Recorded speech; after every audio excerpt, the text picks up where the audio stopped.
Le deuil, c'est un processus de solitude ultime.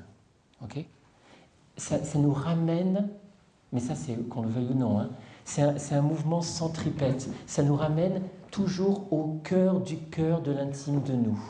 C'est là où il y a une solitude ultime, la solitude fondamentale, la même solitude qui est la nôtre quand on est, et qu'on est entouré de femmes, de sages-femmes et de plein de médecins, on est quand même tout seul à naître, et c'est la même solitude à l'autre bout de la vie quand on va mourir, même si on est entouré de tous ses proches, de l'amour de ses proches et des soignants.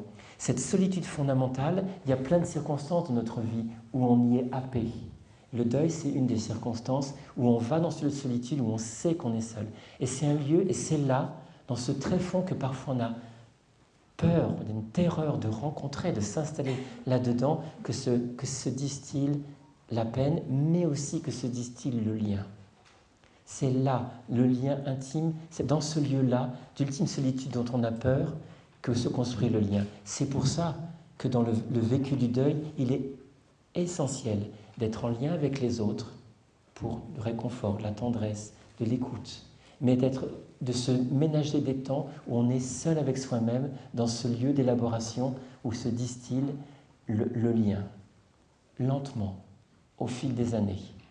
Et c'est aussi le lieu, hein, allons-y, hein, même si je suis psychiatre, c'est le lieu de la spiritualité. C'est là où va se construire les ébauches de sens qu'on va pouvoir commencer à donner, c'est là où se construise le lien, un lien qui ne meurt jamais. Donc il y a la solitude structurelle au deuil, même si vous êtes en couple hein, d'ailleurs, votre compagnon ou compagne est dans cette solitude, le compagnon et la compagne.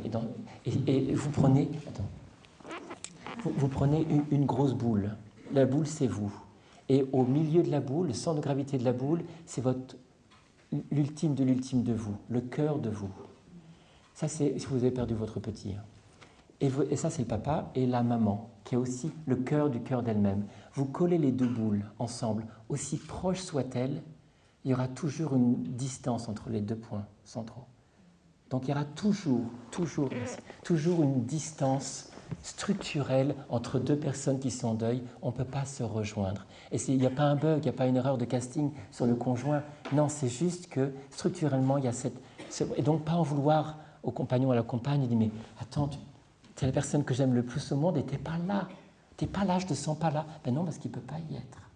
Et le seul pont, c'est la tendresse, c'est l'amour et la compréhension de là où est l'un l'autre. Encore faut-il pouvoir comprendre qu'il y a un processus et l'apprendre. Ce n'est pas un savoir intrinsèque, hein. C'est quelque chose qu'on a besoin d'apprendre pour cheminer.